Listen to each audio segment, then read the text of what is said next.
He was just a mechanic, a man of few words, living in a quiet town where nothing ever happened, until one night something did, something impossible. A streak of fire in the sky, a crash in the woods, and a girl, barefoot, bloodied, terrified, stumbling into Cal Rayner's garage. She didn't speak much, but her silver eyes said enough. She was running from men in black suits, from something called Project Seraphim, and from a secret buried so deep even she couldn't remember it. Until now. The next morning, a jet, sleek, black, and utterly silent, lands in the middle of Cal's sleepy street. Now Cal is caught in something far bigger than he ever imagined. Military black ops, coded transmissions, shadowy government agents, and a girl who might not be entirely human, but might be the only thing standing between us and something much worse. Every choice he makes could get them both killed. Every lie, every truth, every bolt he turns could set the course for what happens next. This isn't just a story about a mechanic. This is the story of the day the sky came down. The sound of a socket wrench echoed through the old metal structure of Rayner's Auto Service. A faded sign swung overhead, creaking with every lazy gust of wind that passed through the town of Iron Hill. It was a place where time moved like molasses, slow, sweet, and uneventful. Cal Rayner wiped sweat from his brow, smearing a streak of grease across his forehead without noticing. The afternoon sun baked the shop's tin roof, and the smell of a motor oil and rust lingered like old memories. He crouched under the hood of a battered '89 Ford Ranger, humming a tune only he seemed to know. Outside, the town's only bus rolled by, its engine coughing like a lifelong smoker. A boy on a BMX bike chased it, waving at the driver. 2 shops down, the bell above Millie's Diner rang with the arrival of the afternoon regulars. A familiar rhythm every day. Cal liked it that way. He wasn't always this quiet. Once he had stories, military ones, the kind he never told anymore. His discharge papers were filed in a lockbox under the bed, alongside medals he hadn't earned so much as survived. He lit a cigarette and leaned against the garage wall, squinting at the sky. Summer always brought the clearest blue, almost unnatural in its stillness. No planes, no clouds, just the drone of cicadas and the occasional hawk slicing across the horizon. Then came the sound. A sharp whoosh cut through the silence, followed by a low rumble that didn't belong. Cal straightened, eyes scanning the sky. Something was moving fast, faster than any jet he'd heard in a decade. His military-trained ears caught the Doppler curve of speed and distance, and his gut clenched. A flicker of light, like lightning, but horizontal. Then a thin, smoking trail arced across the tree line northwest of town. Cal dropped the cigarette, crushed it under his boot, and stared. Whatever it was, it crashed. No explosion, no fireball, just a tremor in the earth that barely rattled the bolts hanging on his wall. And then, nothing. He considered calling someone, Sheriff Marks maybe, but what would he say? "Hey, something crashed in the woods, but I don't know what it was and I didn't see it land." That would only invite questions he didn't want to answer, especially from Marks, who still called him Sergeant with a smirk. Instead, Cal turned back into the shop, locking the door behind him. He poured himself a glass of warm iced tea and sat at the workbench, eyes still drawn to the window. The quiet was different now. It had weight to it, like the town was holding its breath. As night fell, Cal went through the motions, Dinner, a rerun of Walker, Texas Ranger, a quick check on his old Chevy in the back lot. He thought about the sound again. Not a jet, not a helicopter either. Something else, something new. Just after midnight, he heard the soft click of gravel outside his garage. He froze. Footsteps. Light ones. He reached under the counter and pulled out the crowbar he kept hidden by habit, tiptoeing to the garage door. Someone was moving, bare feet by the sound of it, stumbling through the dark. He opened the door a crack. A girl, maybe 16, maybe 20, stood in the pale glow of the overhead light. Blood streaked her temple. Her clothes were torn and covered in dirt. One eye was swollen shut, the other silver, not gray, not blue, silver. She looked at him, swaying on her feet. "Help!" she whispered and collapsed at his feet. Cal didn't move. His heart pounded like a piston. His instincts screamed at him to shut the door, call someone, walk away. But instead, he stepped forward, knelt beside her, and did something he hadn't done in years. He reached out to help someone. And just like that, the quiet life ended. Cal moved on autopilot. He cradled the girl in his arms. She couldn't weigh more than 100 pounds soaking wet, and carried her into the garage. She was unconscious, but breathing. Her skin was cold, clammy. Beneath the grime and blood, she looked too pale, like she hadn't seen sunlight in weeks. He laid her gently on the cot he kept in the back room. It had once been for the rare overnighter job, when he couldn't make it home, or the weather turned. Now it held something much stranger. He examined her injuries with a flashlight. A shallow gash above the eyebrow, bruises on her ribs and collarbone, abrasions on her legs. No shoes, no ID, no bag. Her clothes looked odd. A black bodysuit beneath a shredded jacket. No logos, no tags. Military grade. Experimental. He wasn't sure. She stirred once, muttering something too soft to catch, and then went still again. Cal sighed and ran a hand through his hair. This wasn't his problem. He could drive her to the clinic in the morning. No one needed to know she'd been here. But a flicker of movement through the garage window caught his eye. Smoke drifting above the distant treetops. From the northwest. Exactly where that light in the sky had gone down. Cal started. The fire was small, low, and strange. No orange glow, just smoke, pale and steady, like something burning cold. He checked the girl again. No signs of waking. Grabbing his flashlight and keys, Cal walked out to his truck. It hadn't seen a highway in years, but she still purred like she meant it. He pulled out of the driveway, careful not to hit the lights, and turned onto the back road that snaked toward the woods. The forest was quiet. No crickets, no wind. Even the trees seemed tense, like they were waiting. He drove until the road gave out, then walked the last quarter-mile through the brush, flashlight bouncing between trees and undergrowth. And then he saw it. A clearing, scorched but not aflame. No crater, no debris. Just an odd blackened ring of dead grass and melted snow, even though it hadn't snowed in months. At the center, embedded halfway into the ground, was a smooth metallic object, no bigger than a fridge. No markings, no seams, just humming faintly like a cat purring under its breath. Cal's throat tightened. There was no weather balloon.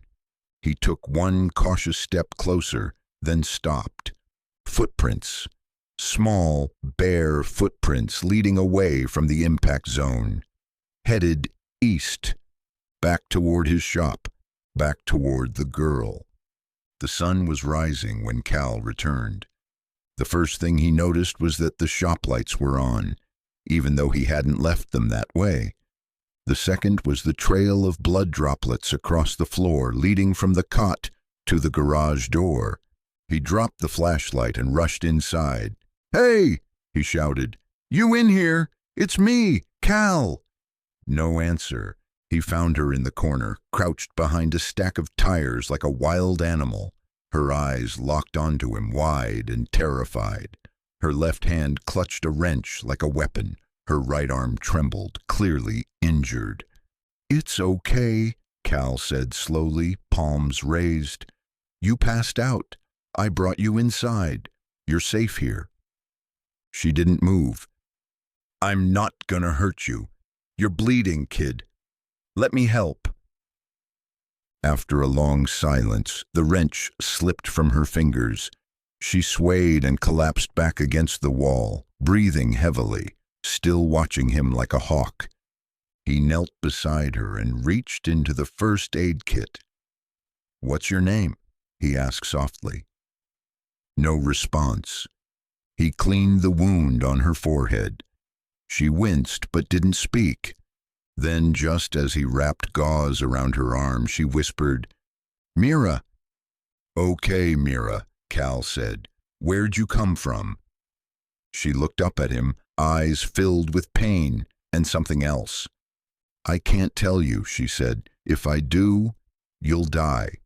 Before he could respond, she passed out again. Cal stared at her, heart pounding. Outside, the wind picked up, carrying the scent of burning metal. And miles away, at the edge of Iron Hill, two men in dark suits stepped out of a black SUV, looking towards the rising sun.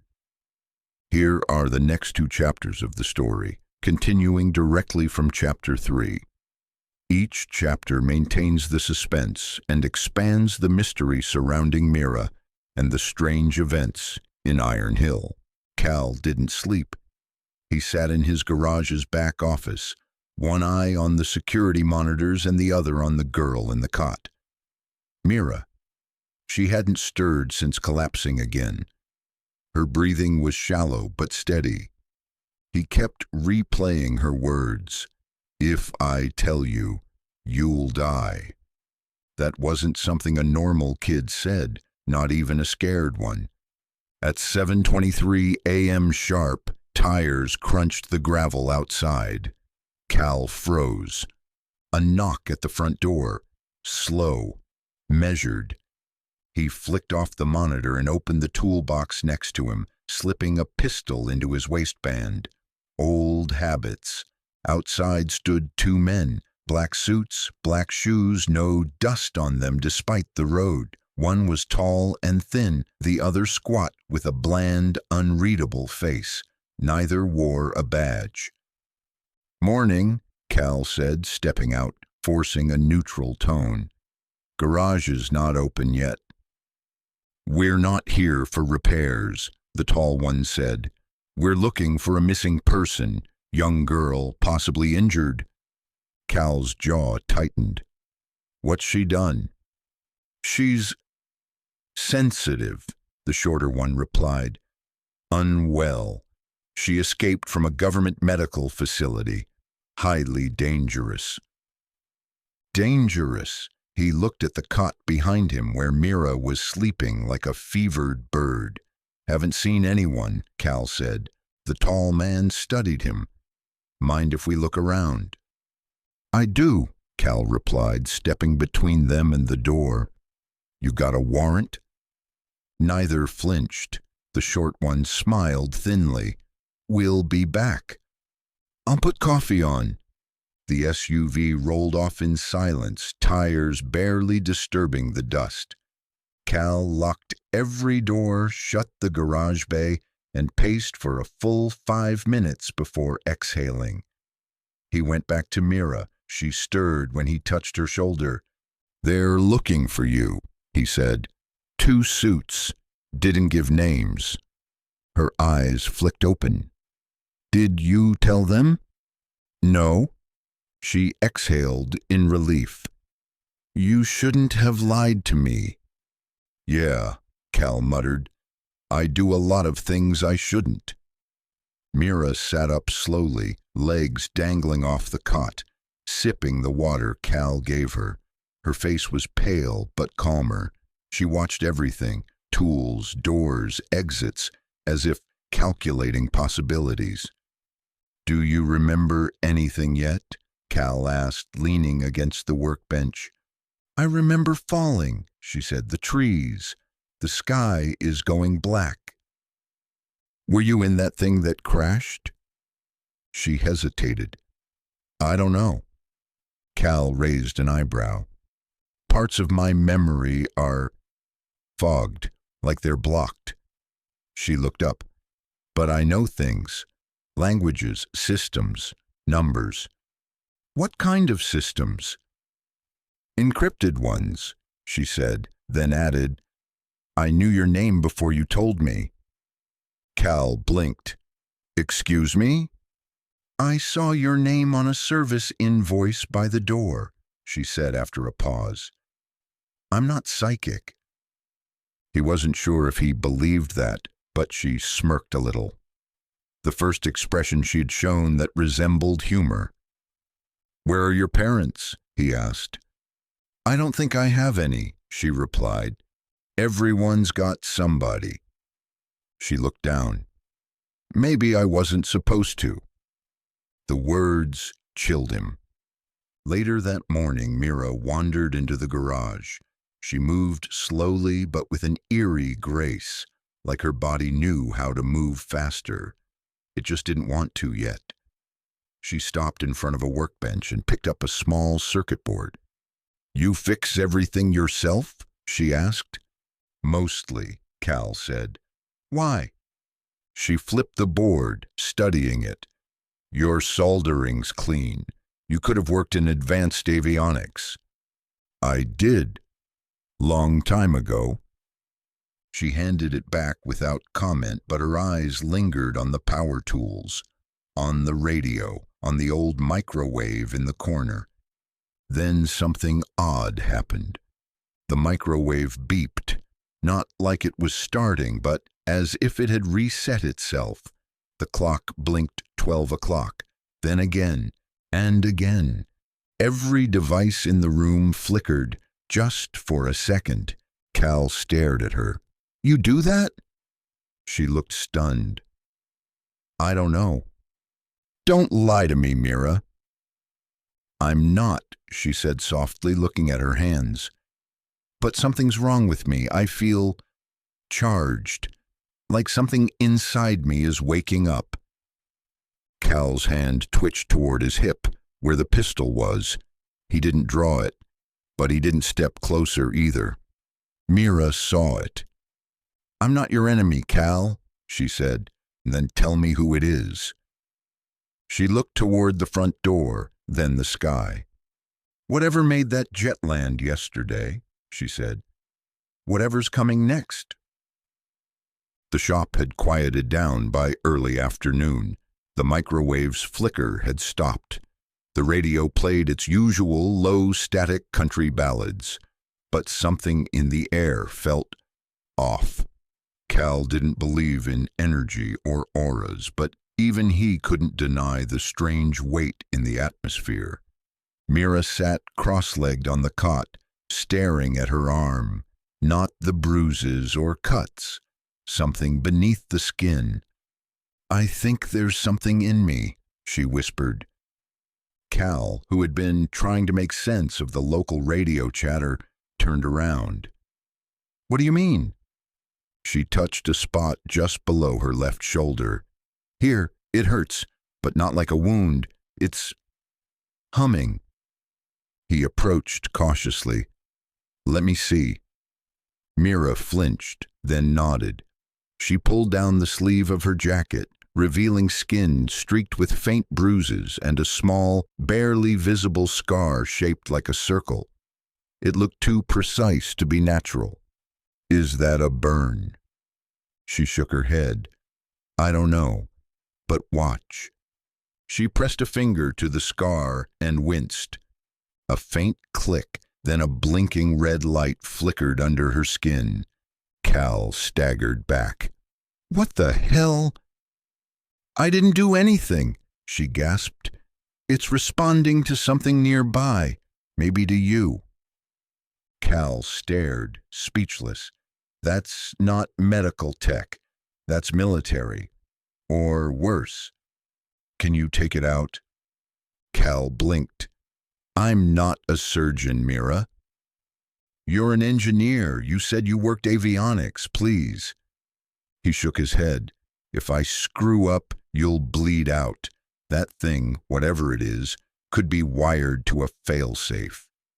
Then help me shut it off, she said, panic in her voice, before they use it to track me.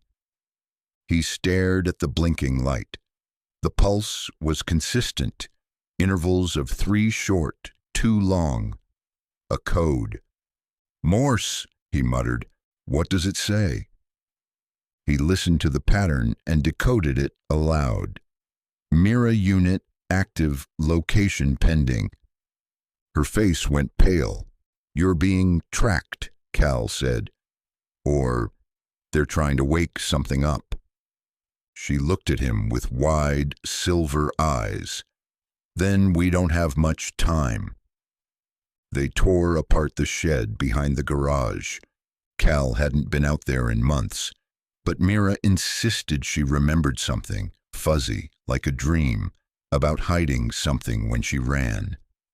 They found it behind a stack of rusted gas cans buried under a tarp, a black, hard-shell suitcase, smooth, matte texture, no lock, no latch, no handle. It's mine, Mira said with certainty, though she touched it like it might bite. How do you open it? Cal asked. She placed her palm on the center. Nothing. Then she pressed it again, this time closing her eyes. A soft click sounded, followed by a glowing circle that radiated from her handprint outward. The case unsealed with a hiss. Inside was strange. Not clothes, not documents, a sphere, metallic, the size of a grapefruit, suspended in foam padding. Etched onto its surface were symbols Cal didn't recognize. Curved lines, not quite human. They pulsed with light as Mira reached in and gently lifted it. What the hell is that? I think it's me, she whispered. Cal frowned. Come again. I don't know how I know, but this is part of me, or what they wanted me to be. Cal peered closer. The sphere was gently vibrating. Suddenly Mira doubled over, groaning. Mira!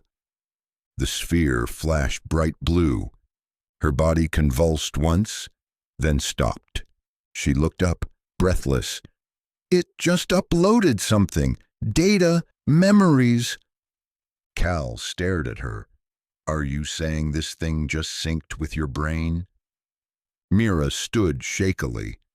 Not just memories, coordinates, protocols. Something called Project Seraphim. That's what the agents mentioned, Cal muttered. I think it was a program to create something, a prototype, a hybrid. A hybrid of what? She looked at him, voice small, of people and something else. The sphere dimmed. Mira gently placed it back in the case. I remember now, she whispered. Remember what? That I wasn't born. I was built. Silence. Cal stepped back, struggling to process. So, you're not human. I am, partially. I think I was meant to blend in until they needed me.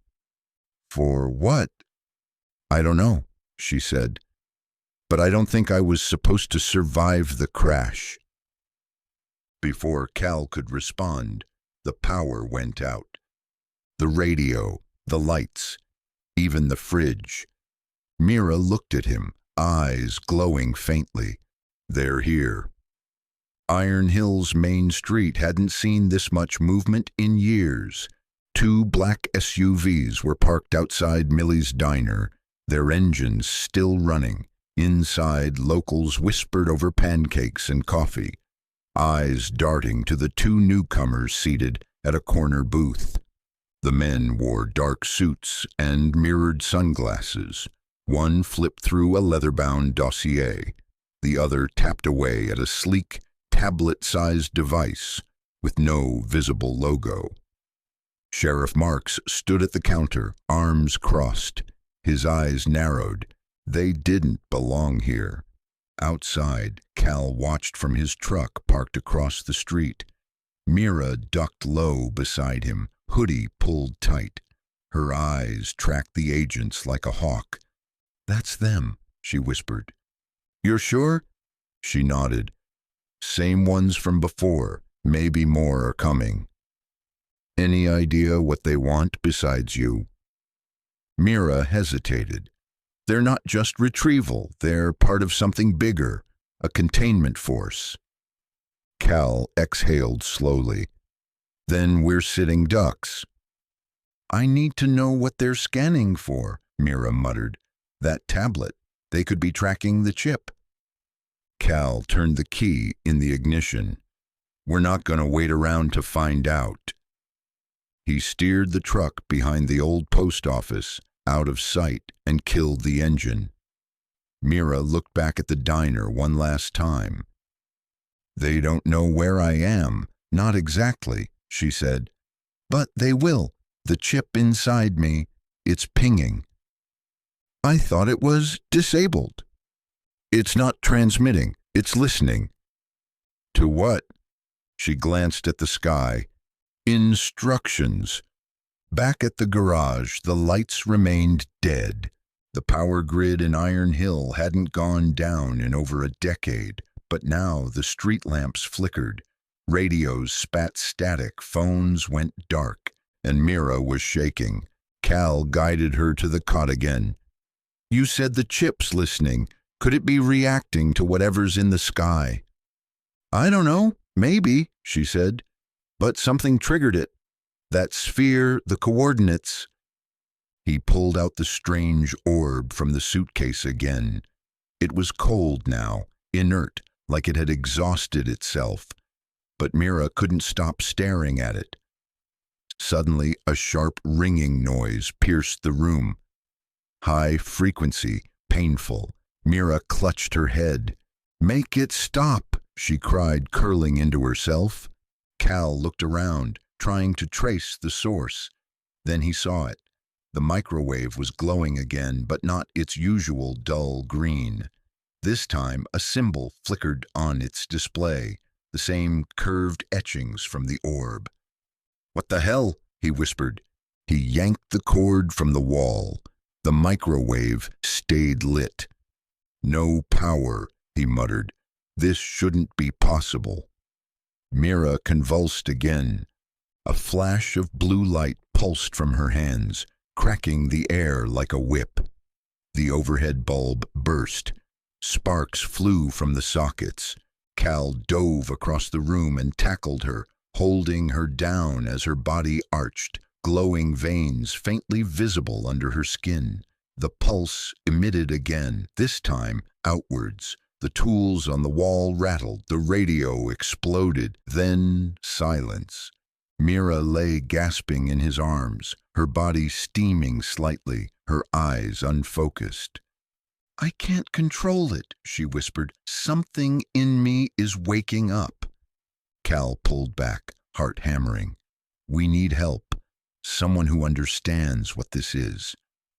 "No hospitals," she said. "They'll report me the second they scan my blood." "I'm not thinking about hospitals," Cal said. "I know a guy. Benny, ex-military contractor, hacked for DARPA before he went off-grid." She blinked. "Do you trust him?" "No," Cal admitted. "But he owes me, and he knows more about experimental tech than anyone I've met." "Then we go tonight," Mira said. Cal stood and looked around his ruined garage. Sparks fizzled from a scorched outlet. The microwave was finally dead. He looked at Mira, still trembling. "Whatever you are," he muttered, "you're not supposed to be here, and I don't think they care if you live or die." She looked up. voice quiet but clear. Then let's make sure they regret coming. Cal Rayner had been many things in his life, a soldier, a mechanic, a loner by choice, but until now he'd never considered himself a liar, at least not to himself. But as he loaded up the truck with fuel cans, water jugs, a med kit, and the spare pistol he kept under the floorboards, he realized that every moment he kept Mira hidden was another layer of dishonesty. He had lied to the agents, he had lied to his neighbors by omission, and he had lied to himself, pretending he could keep this contained, that he wasn't in over his head. Mira sat on the tailgate, chewing on a protein bar, her face pale and drawn. She hadn't spoken much since the pulse. Her hair clung to her face in sweaty strands, and her hands still trembled faintly. The orb had been placed back in its case, now wrapped in aluminum foil and duct tape per her suggestion. To dampen resonance, she said. "You sure you're up for this drive?" Cal asked. She nodded. "I'll be fine. I think I triggered some kind of safeguard. It's dormant now." "Dormant," Cal repeated. "Great, that's reassuring." She looked at him. "You regret helping me, don't you?" He didn't answer right away. "I regret not walking away the moment I saw you," he said.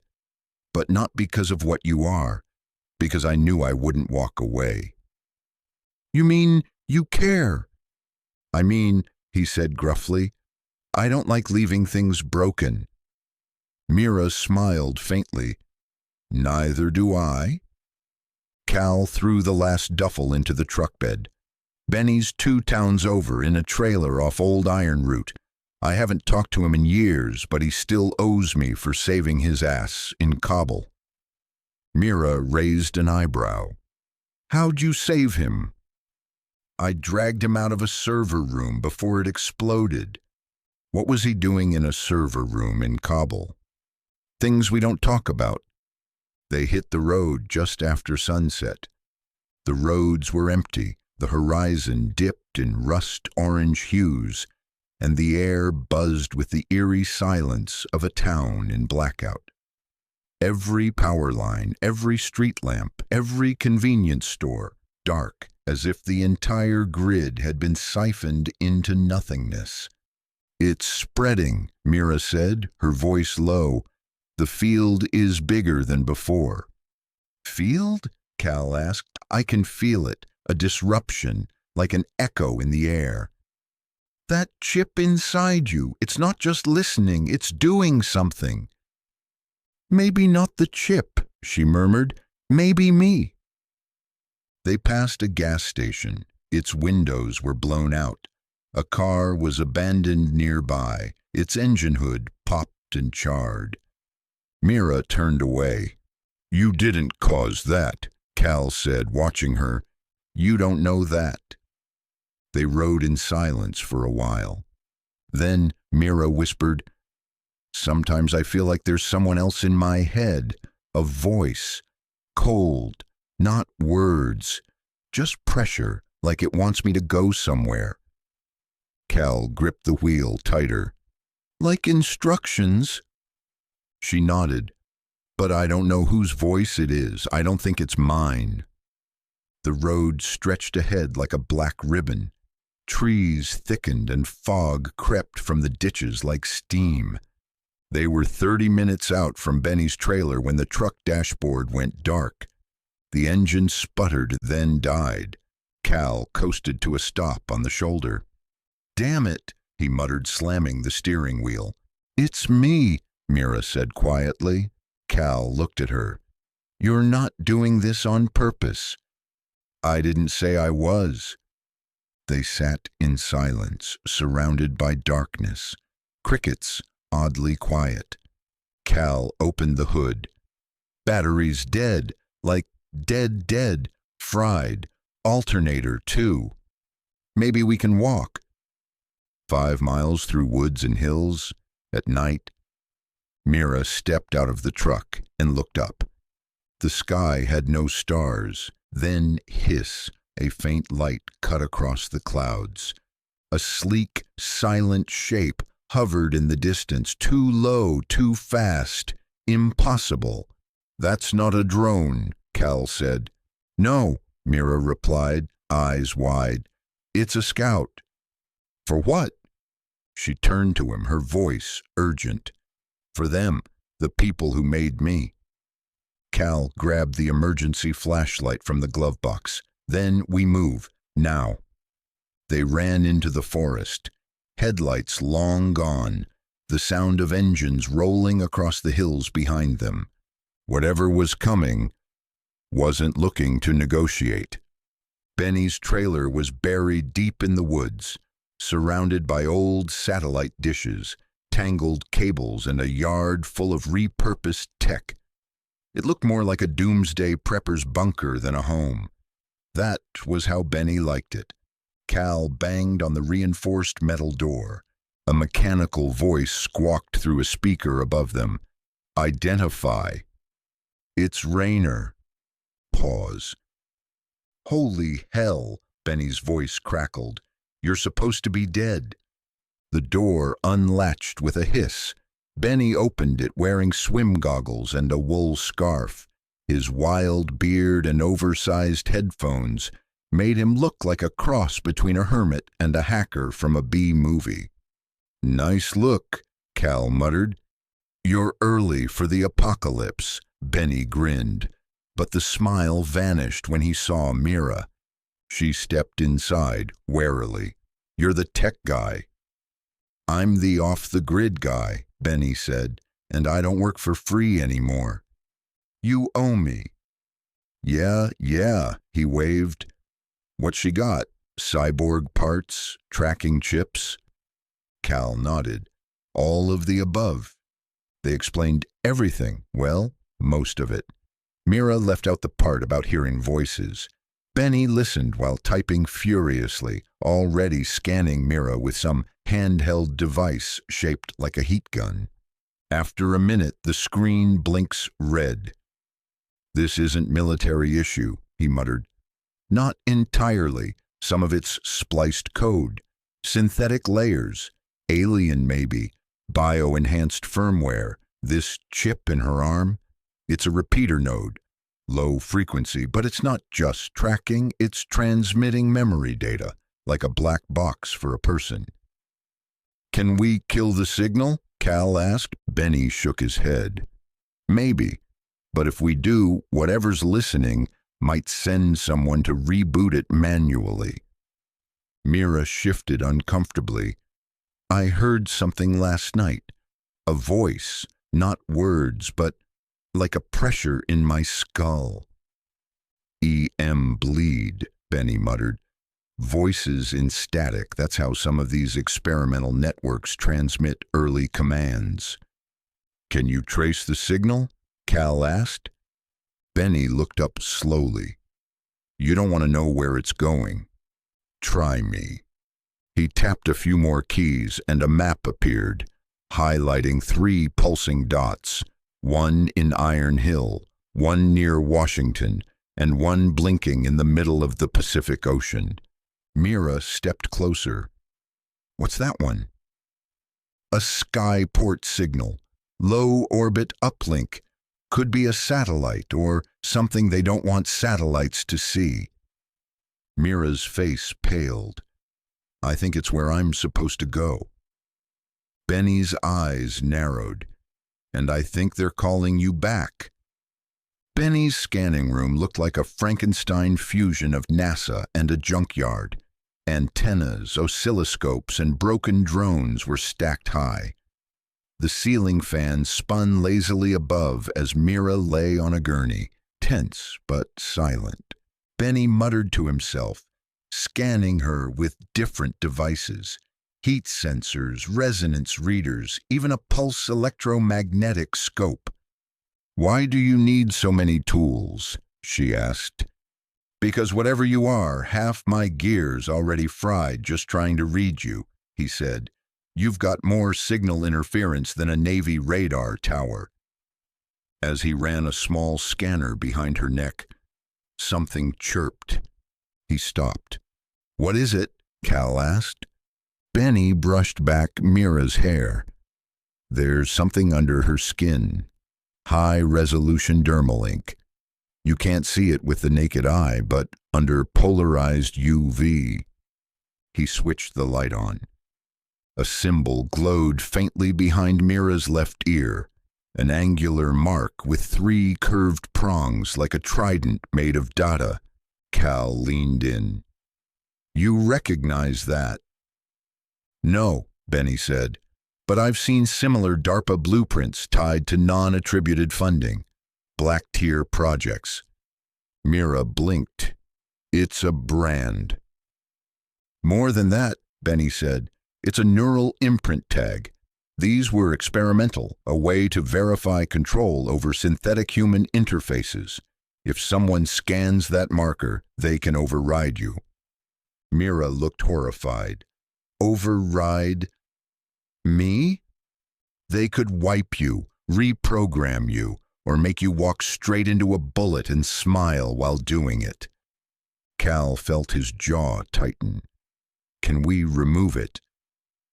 Benny shook his head. "Not without slicing out part of her spinal cord." Mira turned to the mirror and stared at the faint glow of the symbol. "That mark is my leash," she said quietly, "and someone still holds the chain." Outside, the wind stirred the trees. Benny looked up at his screen. The Iron Hill dot had begun blinking faster. "They know where we are," he said. "You've got maybe 10 minutes before they drop something nasty out of the sky." Cal grabbed Mira's arm. "Then we run." Benny called after them. "I'll wipe the logs. You didn't come here." "Thanks, Benny," Cal said. "Don't thank me," Benny muttered. "Just survive long enough to make them sorry they built her." They didn't make it far before Mira collapsed. They'd barely cleared the tree line behind Benny's compound when she dropped to her knees, clutching her head. Cal caught her just before she hit the ground. "Mira!" Her eyes were wide, unblinking, lips parted. A whisper escaped her mouth, garbled, stuttering like a skipping record. Then came the voice. But it wasn't hers. Cal watched in frozen horror as she sat bolt upright, spine rigid, and began to speak, calmly, clearly, but not in her tone or cadence. "Inbound protocol. Shadowbird activation confirmed. Unit Seraphim marked viable. Sequence begins at the next cycle." The voice echoed. Female, sterile, unfeeling. Mira's mouth moved, but her eyes didn't blink. "No interruptions permitted. Subversion protocols active. Eliminate rogue handlers." "Handler?" Cal whispered. Mira turned to him, robotic. "You are identified as a rogue asset. You are not authorized to maintain this unit." He took a step back. "Mira, it's me. Cal." She blinked once. Her whole body shuddered, then her expression changed. Human again.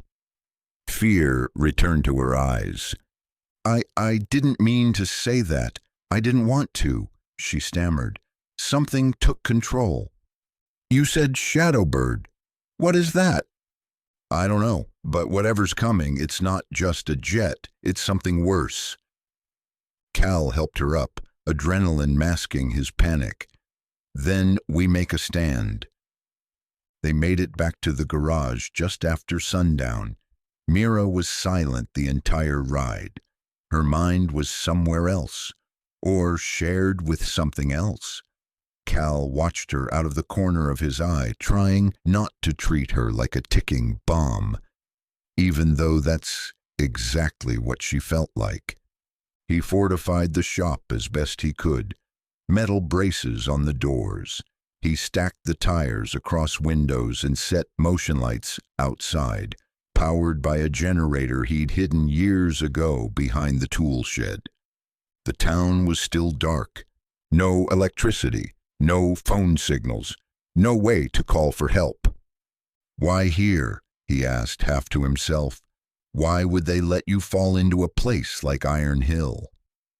"They didn't let me," Mira said, staring out the window. "They lost control.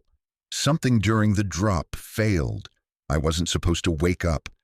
They were going to pick up the wreckage. And my body." Cal frowned.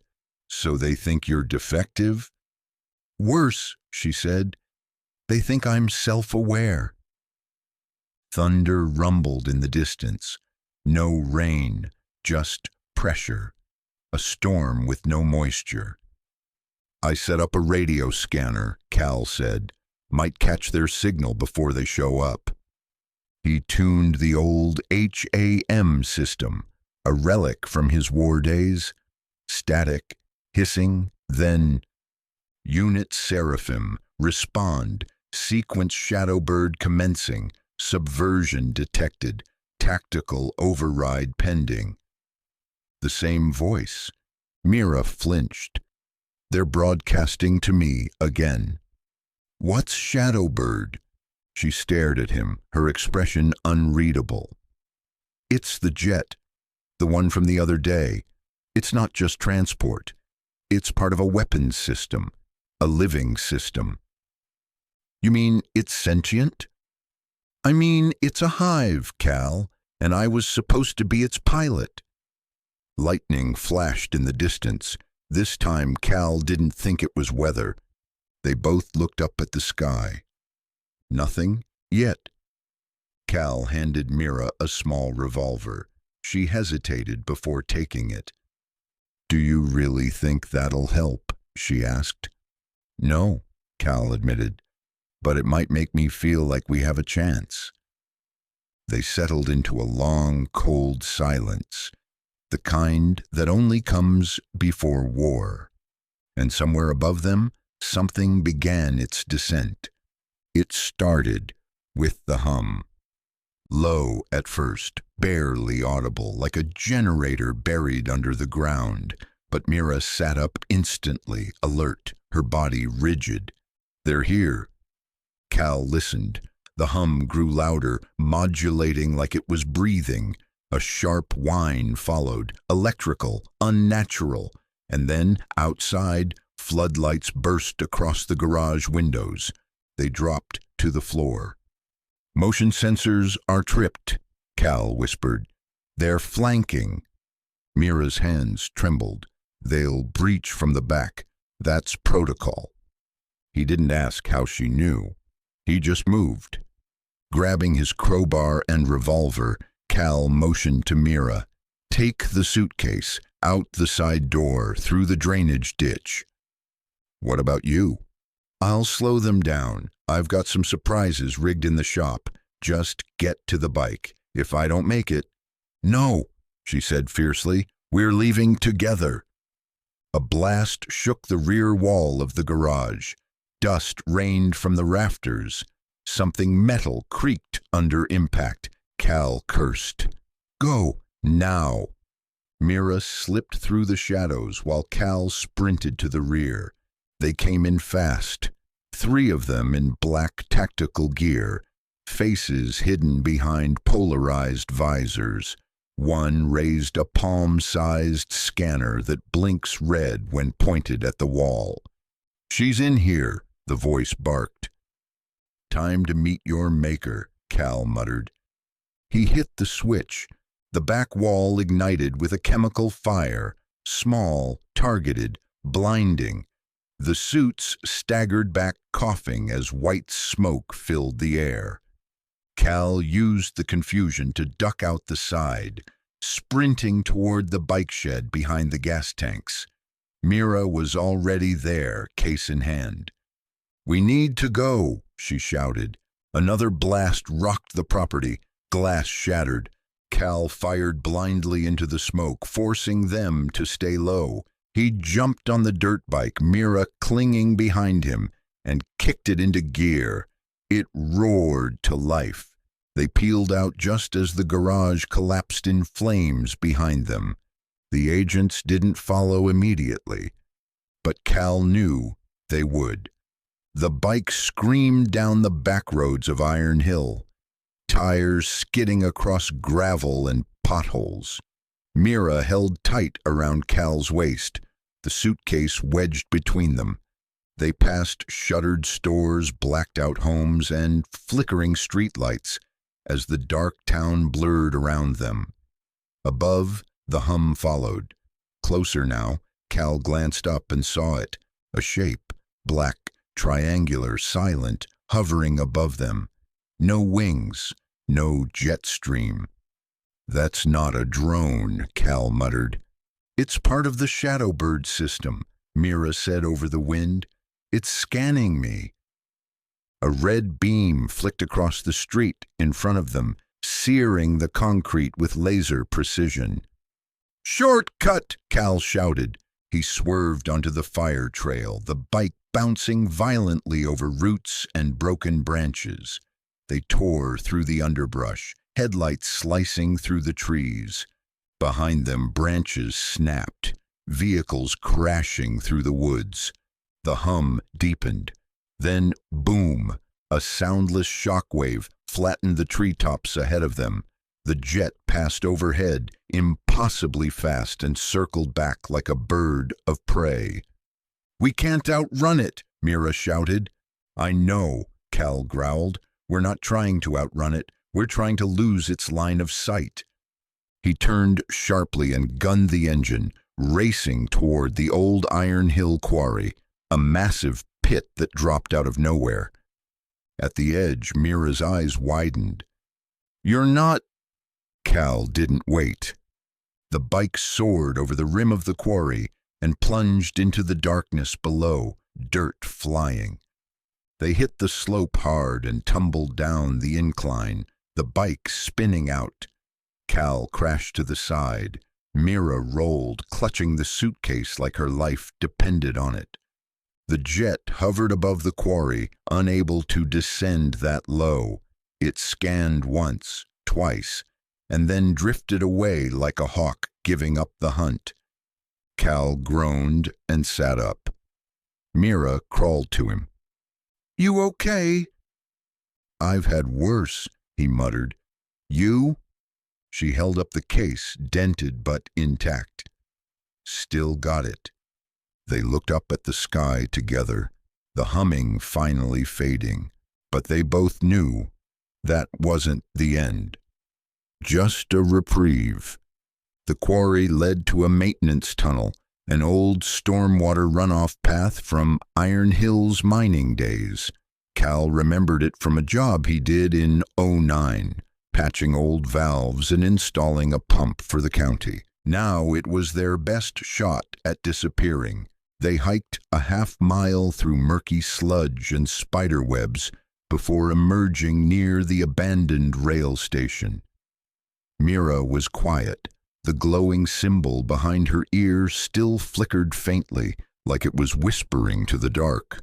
Cal used a payphone, one of the last still standing in the county, rigged to reroute through an encrypted line Benny once taught him. He dialed a number from memory. It rang twice. "Name and call sign," a gruff voice demanded.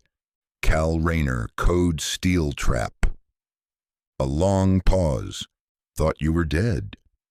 "Not yet. I need extraction. Friend of mine compromised. High-value asset.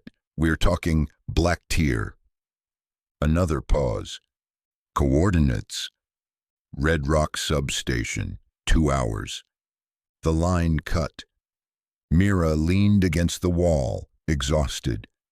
"Who was that?" "Carter," Cal replied. "Ran logistics in country. Can't be traced. Might still have access to the satellite grid." She looked skeptical.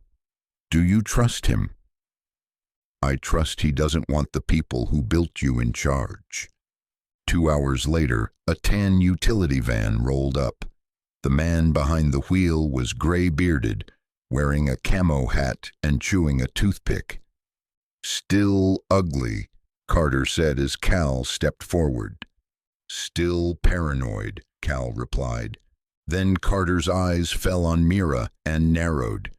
She's the one, isn't she? The Seraphim unit? She's not a unit. She's a person, Cal snapped. Carter shrugged. Whatever she is, she just became a war front. Carter's hideout was beneath a weather monitoring station, disguised as a bunker used by amateur storm chasers. Underground, rows of computers hummed with encrypted feeds, old military data and satellite downlinks. Carter walked Mira through a biometric scan. Your chip's not passive, he said. It's a multiplex node. That means it's not just sending signals, it's bouncing them across multiple bands, hidden networks, shadow architecture. Satellite relays? Cal asked. Partially, but it's worse. Think military-grade blockchain, self-healing code. If we destroy one node, the system reroutes and continues. Mira sat down, face pale. Then they'll never stop. Maybe not, Carter said, but we can learn their timing, watch their rhythm. He loaded the data feed Mira's chip had been emitting, a rhythmic pulsing wave, perfectly spaced. It's like a heartbeat, she murmured. Carter nodded. And that heartbeat has coordinates embedded in the gaps between pulses. He enhanced the waveform, revealing a string of encoded data. LAT 18.744, LONG negative 177.015. That's mid-Pacific, Cal said, middle of nowhere. Not quite, Carter corrected. That's near an old oceanic relay tower, decommissioned by NOAA in 2014. But satellite scans show activity, energy readings, unregistered launches. Mira's breath caught. That's where Shadowbird was born. You're remembering, Cal said. She nodded. Bits and pieces. They use that place like a cradle. I wasn't the only one they built. Carter frowned. You're saying there are more of you? I think so, and if that's their hub, then they're calling all of us back. Carter leaned forward. Then we need to jam the signal, or break the loop. You can't break the loop, Mira said softly. You can only come to its end. Silence fell in the room. Then Cal said, so let's make sure when they reach the end of that loop, we're the ones waiting. The sky shattered at dawn. Cal, Mira, and Carter stood outside the bunker as a deafening sonic boom cracked across the horizon. Birds scattered, power lines hissed. Even the dirt seemed to vibrate. There it is, Carter muttered. Shadowbird. The black jet roared over the treetops, sleek, matte, shaped like an arrowhead. No cockpit, no windows. Just a gliding machine of speed and silence. It banked low over Iron Hill before vanishing again. Mira's knees buckled. Cal caught her. It's activating, she whispered, responding to my signal. Can it see you? It can feel me. Back inside, Carter triangulated its trajectory. It's not circling. It's descending. It's gonna land. Where? Cal asked. Carter's eyes narrowed. On Main Street. By the time they reached Iron Hill, the jet had already landed. It stood in the middle of Main Street, sleek, black, humming like a beehive. No doors, no hatch, but it was very much alive. Locals gathered at a distance. Sheriff Marks stood with a rifle in hand, bewildered. Is this military? He asked Cal. Worse, Cal replied. Mira stepped forward slowly, eyes fixed on the aircraft. It wants me to enter. I can feel it sinking. If you go in, Cal warned, I may not come back out. Carter rigged a jamming device on the back of his truck. "We've got 10 minutes before more suits arrive." Mira looked to California. "Then I'm going in." Inside, the jet was not made of metal. It was living. Its walls pulsed like veins. Its floor hummed beneath her feet.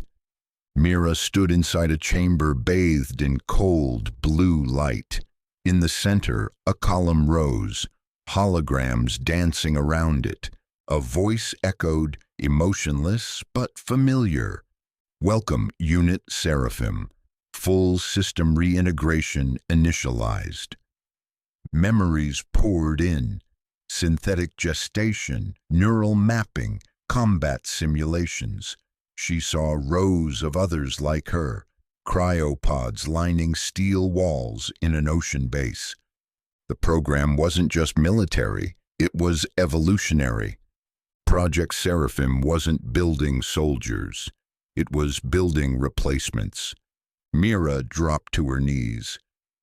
"I wasn't supposed to be alive. I was supposed to be obedient." And she wasn't either of those things anymore. Cal and Carter intercepted a transmission while Mira was inside. An old codename, Dr. Kellen Voss, was listed as the primary architect of Seraphim. They tracked him to a hidden retreat in Arizona. Carter made the call. The doctor agreed to meet. He was older now, white-haired, skittish. His hands trembled as he spoke. "You were never supposed to find her," Voss said. "Mira was a control unit, the only one with ethical constraints. The others, they won't stop." "You made them?" Cal asked. "We designed them to outlive us." "You built a genocide machine." "No," Voss said, voice shaking. "We built Noah's Ark. We just forgot who was meant to survive." Back at the bunker, Benny returned. He said he came with data. He came with betrayal. While Carter scanned his hard drive, Mira stood near the jamming equipment. She froze when it suddenly shut off. "That wasn't me," she said. Carter turned and saw the blinking light on Benny's belt. A beacon. "You led them here." "I didn't know," Benny insisted. "They offered me immunity. I didn't think they'd follow." But it was too late. Outside, black SUVs surrounded the compound, and Shadowbird turned its nose toward the bunker. They ran. Carter triggered an EMP to buy time. Cal grabbed Mira and the suitcase. They burst through the back hatch into the old train tunnel behind the compound. Explosions shook the earth above them. "They'll collapse the tunnel," Mira shouted. "Not before we're out." The extraction point was an abandoned freight depot where Carter stashed an old Skylift drone. The second they breached daylight, Mira activated the suitcase. It split open. Inside, a control band. "I can override the jet from here," she said, "but only once." "Then we get to it," Cal said. Shadowbird waited in the street. No agents, just the jet. Open now, inviting. Carter set up a perimeter. Cal and Mira approached slowly. She slipped the control band over her wrist. Lights flickered across her skin. The jet responded. Its surface rippled. Doors opened like petals. Mira's voice shook. "It recognizes me, but it's still deciding if I'm in charge." Cal stepped back. "Then make it decide." Mira stepped forward and disappeared into the light. Inside, the jet showed her everything. A galactic seed program launched by remnants of a breakaway think tank decades earlier. Earth was only the start. The Seraphim project was a rehearsal, an ecosystem test, not just to replace humanity, but to learn from it, to absorb its memories, skills, mistakes. And Mira was not the only one still active. 7 units, worldwide, awakened, active, one goal, integration or domination. And she was the last one resisting. Mira returned, pale and breathless. They want me to lead them. The system recognizes me as the first bonded unit. You have a choice, Cal asked. Yes, join them, or destroy the link and stop them from sinking. If you stop them, you stop yourself, Carter warned. Mira looked at her hands. Maybe that's the price. No, Cal said. You're not like them. You chose to run. That makes you human enough. Tears welled in her eyes. But if I do this, I won't be the same. You'll be better, Cal said. Agents returned. Guns drawn. Shadowbird prepared to lift off as Mira stood on the ramp. Cal beside her, Carter aiming from behind cover. The lead agent stepped forward. Step away from the Seraphim unit.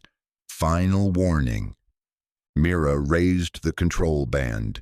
The jet began to glow. You don't control me anymore, she said. We created you. You are property. Mira's eyes lit silver. Then consider this a product recall. The jet's shockwave blasted the agent's back. Cal shielded her. A beacon shot into the sky. The others would hear. The control band pulsed violently. The Shadowbird responded with a shudder. Systems fluctuated. Interior lights blinked rapidly. Mira had started a self-destruct cascade. I'm severing the network, she said. No more Seraphim, no more hives. Cal grabbed her. You can't be in there when it happens. I'm the anchor. It won't collapse unless I finish the code. You'll die. She smiled faintly. I was never really alive, was I? Yes, Cal said. You are? The jet shrieked, power flaring, and Mira walked into the light. One last time. The wind around Shadowbird was calm now. No pulse, no hum. Just silence. Cal stood at the edge of the ramp, staring into the glowing interior that had swallowed Mira moments ago. The light no longer pulsed violently. It shimmered, gentle and steady, like a candle flame braving the dark. Carter emerged from cover, limping, eyes in the sky. No sign of agents. I think she scared them off. Cal barely heard him. He stepped forward, drawn by something familiar, a warmth inside the machine that hadn't been there before. Shadowbird wasn't just a weapon anymore. Mira had changed it. Or maybe she had merged with it. A console emerged from the floor, folding upward like a blooming flower. Its screen showed Mira's face, not a photo, a live feed. Her eyes closed. Peaceful. Cal, said a voice behind him, not Carter. Her voice. He turned. A projection flickered beside the console. Mira, standing whole and calm in the same clothes she'd worn that first night, silver eyes shining. You're still here, he said. Not quite, she replied. The jet is purging the link to the other units. The signal chain is breaking, but the system won't allow it unless it has a living operator to anchor the shutdown. You mean a sacrifice? She didn't answer. Her silence said enough. There's always another way, Cal said. Let me go in. Let me take your place. You can't, she said gently. The system's bonded to my code, my biology, my history. I was born for this, remember? Built, he muttered. She smiled. Not anymore. That's the thing about choice. It makes you real. He looked away, jaw clenched. I should have left you that first night. No, Mira said. You saved me. Not from the agents, from what I was made to be. tears stung his eyes. He didn't wipe them. "Will I see you again?" he asked. She stepped forward, reached up, and pressed a warm, ghostly hand against his chest. "Look up," she whispered. "I'll be in the sky." Then the projection faded. The console blinks red. Final phase initiated. Carter placed a hand on Cal's shoulder. "We have to move." Cal nodded once. He took one last look at the ship, at her, and then turned and walked into the quiet. The ground trembled. Shadowbird's surface shimmered, shifting from matte black to radiant silver. Lights pulsed along its wings in rhythm, like a heartbeat sinking to its new host. Cal and Carter reached the far end of Main Street, standing behind a flipped sheriff's vehicle. A crowd had gathered, residents of Iron Hill, faces lit by the rising light. "They think it's an alien ship," Carter said. Cal didn't answer. His eyes were fixed on the ramp, now sealed. Above, clouds parted, not from wind but from pressure. A cone of gravity peeled the sky open, and then, with no warning, Shadowbird lifted. No roar, no engine scream, just an elegant, silent ascent, impossibly fast and steady. The jet rose like a prayer, straight into the heavens. A flash of light exploded overhead, not a weapon, but a release. The network beam fractured in all directions. A wave of harmless static rolled outward. Phones turned on. Power returned. Satellites blinked back online. Every unit linked to Seraphim, wherever they were, received one final command: shutdown. In a lab in Tokyo, a chamber went dark. In the desert, 2 agents stared at their silent console. In the Pacific, a deep-sea relay went cold. Mira had done it. She had ended the system. Shadowbird disappeared into the stars, folding into its own light. For a moment the sky shimmered like a curtain, then sealed shut, and all was still. Cal remained where he stood. Carter didn't speak. Even the town seemed to hold its breath. Then a breeze rolled through, fresh, clean, like something had shifted in the bones of the world. "She did it," Cal whispered. "Yeah," Carter replied, "but she's gone." Cal nodded slowly. "Not gone," he said. "Free." 3 days later, Iron Hill returned to normal. The news cycle didn't touch it. Official reports called it a military training mishap, a low-altitude drone exercise that accidentally disrupted local infrastructure. Most townsfolk accepted it. Others just wanted to forget. But Cal Rayner remembered everything.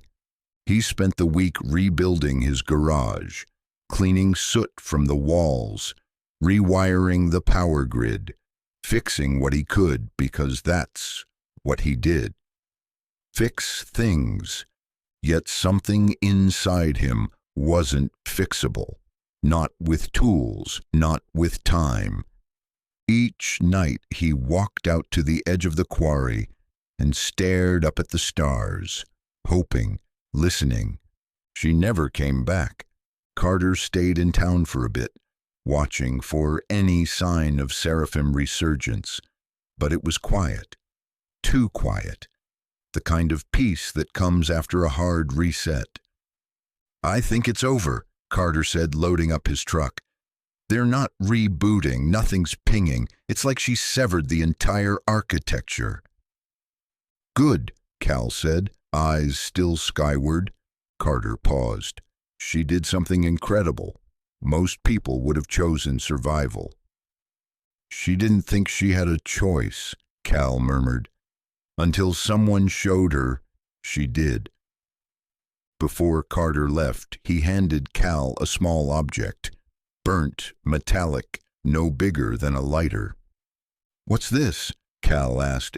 It was found where the jet took off. It's part of the control band, fused with something else. Cal turned it over. Embedded in the casing was a folded piece of paper. He pulled it out, carefully unrolling it. A note in Mira's handwriting. "See you when the sky falls." Cal didn't cry. Not then, not out loud, but something cracked in his chest, quiet and final. He nodded once, placed the object on a shelf above his workbench, and locked the shop for the night. The months passed. Cal didn't talk about what happened, but something in him changed. He opened his doors a little earlier, started teaching local kids how to fix engines. Smile more, still not often, but when he did, it stuck. He had no photos of Mira, no file, no name on record, but she was there, in the quiet hum of machines, in the flicker of static when a storm rolled in the stars above Iron Hill. He never told anyone about the suitcase he buried beneath the garage floor, or the faint signal he sometimes picked up on his old HAM radio, 3 short pulses too long, a heartbeat. One night, as winter approached, he stood outside again. The sky was clear. One star moved faster than the rest, and for the first time in a long time, Cal smiled without pain. "See you soon, kid," he whispered, and then walked back into the garage, the only man on earth who knew that the sky once landed in his street, and left with his heart inside it.